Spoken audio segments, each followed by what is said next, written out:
آج ایسا معاملہ ہو گیا کہ دین کے سیکھنے سکھانے کا معاملہ اہل علم کی بجائے دوسروں کی طرف پھیر دیا گیا، جو بہت بڑی ایک بے راہ روی اور گمراہی کی وجہ بن گئی۔ اور یہ شروع سے ہے۔ ہمارے یہاں ایک پرانا محاورہ بولا جاتا تھا اردو زبان میں، آپ نے بہت مرتبہ سنا ہوگا کہ نیم حکیم خطرہ جان، نیم ملا خطرہ ایمان۔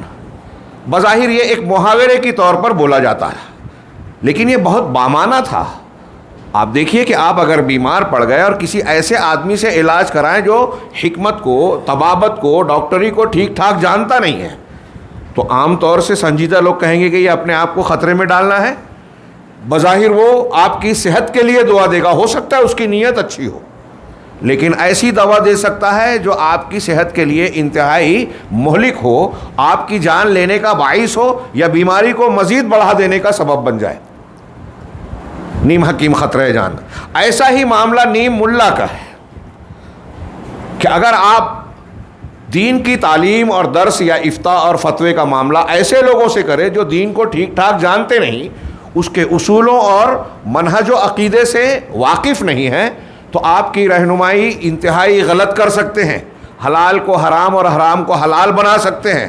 اللہ رب العالمین کے دین کے معاملے میں ایسی باتیں بتائیں گے جس سے وہ خود بھی گمراہی کا شکار ہو اور آپ کو بھی گمراہ کریں۔ بڑی خطرناک اور نازک بات ہے۔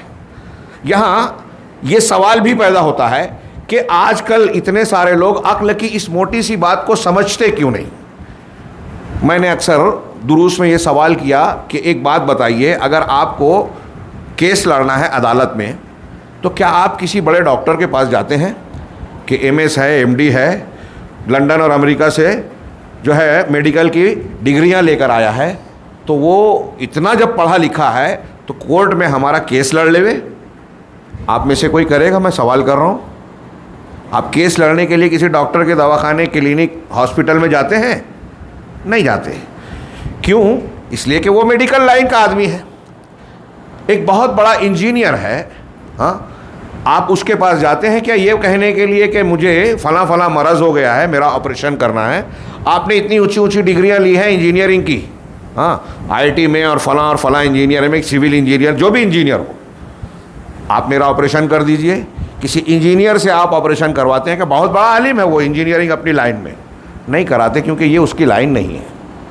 آپ وکیل سے جا کے یہ نہیں کہتے کہ ہمیں مسجد بنانا ہے، گھر کی تعمیر کرنی ہے، ایک اچھا سا اتنے بائی اتنے کا گھر ہے یا مسجد ہے، اس کا نقشہ بنا دیجئے۔ وہ کہے گا میں وکیل ہوں، میں انجینئر نہیں ہوں، ہے نا؟ یہ دنیاوی امور میں ہم موٹی سی بات سمجھتے ہیں، لیکن دین کے معاملے میں ہم یہ آج دیکھ رہے ہیں کہ جو دین کا پختہ علم نہیں رکھتے، باقاعدہ عالم نہیں ہیں، چھوٹی موٹی معلومات رکھتے ہیں، ان سے لوگ دینی مسائل پوچھتے ہیں، ان سے دعوت و تبلیغ کے کاموں میں اس طرح سے استمداد یا مدد لینے کی کوشش کرتے ہیں جیسے بارسوخ اور پختہ ماہر علماء دین سے لینی چاہیے۔ ان سے فتوے پوچھتے ہیں، دینی سوال پوچھتے ہیں، اور وہ بھی جواب دے رہے ہیں۔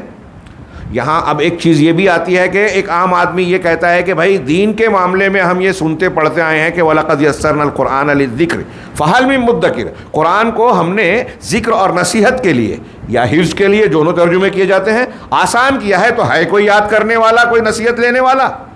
تو اب تو قرآن تو آسان ہے، ہر ایک کے سمجھنے کی چیز ہے۔ دنیا کا کوئی جاہل انسان قرآن سنتا ہے، اس کو قبول کرتا ہے، اسلام میں داخل ہو جاتا ہے، وہ مسلمان ہو گئے، سمجھا تب نہ داخل ہوا۔ تو اب یہ ایک اشکال ہے ہمارے یہاں کہ دین تو چھوٹے بڑے، عام اور خاص سب کے لیے آیا ہے۔ نبی کریم صلی اللہ علیہ وسلم ایک کافر کو قرآن پڑھ کر سناتے تھے اور اس کے بعد وہ ایمان قبول کر لیتا تھا۔ تو یہاں ہم کیوں اس کی پابندی لگا رہے ہیں کہ دین کو پڑھنے اور سیکھنے کے لیے عالم ہی ہونا چاہیے؟ جیسے میں نے ابھی اردو کا ایک محاورہ سنایا، عربی میں ایک محاورہ ہے لِكُلِّ فَنٍ رِجَال، ہر فن کے مخصوص آدمی ہوتے ہیں۔ فن کا مخصوص آدمی ہونا الگ ہے اور بنیادی یا موٹی موٹی باتوں کا جاننا الگ ہے، یہ آپ حضرات اچھی طرح سے سمجھیں۔ ایک آدمی، جیسے مثال کے طور پہ آپ حدیثیں سنتے ہیں، علماء کرام سے پڑھتے بھی ہیں، اللہ کے نبی جناب محمد رسول اللہ صلی اللہ علیہ وسلم نے فرمایا بلغوا عنی ولو آیا، کہ اگر ایک آیت کا بھی آپ کو علم ہے تو میری جانب سے لوگوں تک پہنچاؤ، یعنی تبلیغ کرو۔ اب یہ ہم کہتے ہیں کہ آج ایک آدمی تھوڑی موڑی تقریر یاد کر لیا، قرآن کی آیتوں کو حفظ کر لیا، حدیثوں کو یاد کر لیا، وہ تقریر کر رہا ہے تو آپ اس سے چھڑ کیوں رہے ہیں؟ اللہ کے رسول صلی اللہ علیہ وسلم تو کہہ رہے ہیں کہ ایک حدیث بھی معلوم ہو تو لوگوں تک پہنچاؤ، پھر آپ یہ پابندی کیوں لگاتے کہ دین سیکھنا علماء سے ہی چاہیے؟ تو یہ اچھی طرح دماغ میں سمجھیں کہ کسی آدمی کا کوئی چیز جان لینا الگ چیز ہے، ماہر فن ہونا الگ چیز ہے۔ ایک چیز کو یاد کر لینا، یاد کر کے دوسروں کو سنا دینا، یہ الگ چیز ہے، لیکن سمجھانا، مسئلہ بتانا، استنباط کرنا، یہ بہت مختلف چیز ہے۔ درس و تدریس دینا بہت الگ چیز ہے۔ اس کی مثال میں انہی معاملات میں دوں، جیسے ابھی میں نے میڈیکل کی، ڈاکٹر کی مثال دی۔ اگر ایک آدمی کچھ آپ اور ہم بازار میں ملنے والی میڈیکل کی کوئی کتاب یا حکمت کی کوئی کتاب پڑھ لیں، 2 4 5 7 کتابیں پڑھ لیں، اور ایک آدمی باقاعدہ حکمت کا کورس کرتا ہے، پریکٹیکل کرتا ہے، اساتذہ سے سیکھتا ہے، ہاں، اور ایک آدمی میڈیکل کالج میں پڑھ کر باہر باقاعدہ نکلتا ہے، کیا بازار میں جس آدمی نے 2 4 کتابیں خرید کر پڑھ لی اور جس نے کورس مکمل کیا اساتذہ سے پڑھا، دونوں ایک جیسے ہوں گے؟ آپ بازار میں کتابیں پڑھنے والے سے علاج کروانے جاتے ہیں کیا؟ کورٹ میں ایک آدمی جائے اور آپ اور ہم میں سے کوئی کہے کہ میں نے قانون کی جو کانسٹیٹیوشن آف انڈیا ہے اس کی کتابیں میں نے پڑھ لی، آئین کی کتاب کو میں نے کافی کچھ سمجھ لیا ہے اپنے طور پر، لہٰذا مجھے عدالت میں، کورٹ میں پریکٹس کرنے کا، آرگومنٹ کرنے کا، وکالت کا جو ہے وہ اجازت نامہ دیا جائے، یا میں اتنا جانتا ہوں مجھے جج بنا دیا جائے، تو کیا جج اور وکیل آپ بن جائیں گے کچھ کتابیں پڑھ کے؟ فرق سمجھیے۔ اللہ کے نبی صلی اللہ علیہ وسلم نے اگر آپ کو ایک آیت اور حدیث معلوم ہے پہنچا دینا، یہاں پہنچانے میں روایت کو بیان کرنے میں آپ کے حفظ کی ضرورت ہے، یاد کرنے کی، اور تدریس میں، فتوے میں آپ کو مسائل کو سمجھنے اور اس کے فنی اعتبار سے عبور اور مہارت حاصل کرنے کی ضرورت ہے۔ دونوں کو اچھی طرح فرق سمجھیں۔ یہ آج کل ہمارے یہاں علماء اور بردرز کی بحث چلتی ہے کہ بردرز سے استفادہ کیا جائے یا نہ کیا جائے۔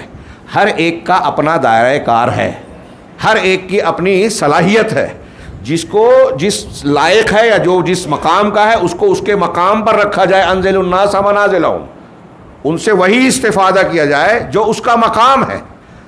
ابھی میں نے کچھ مثالیں دی، یہ میں نے عقلی بنیاد پر باتیں کی، آپ اور ہم غور کرتے ہیں، سمجھتے ہیں۔ آئیے دین کی روشنی میں اس پر غور کریں۔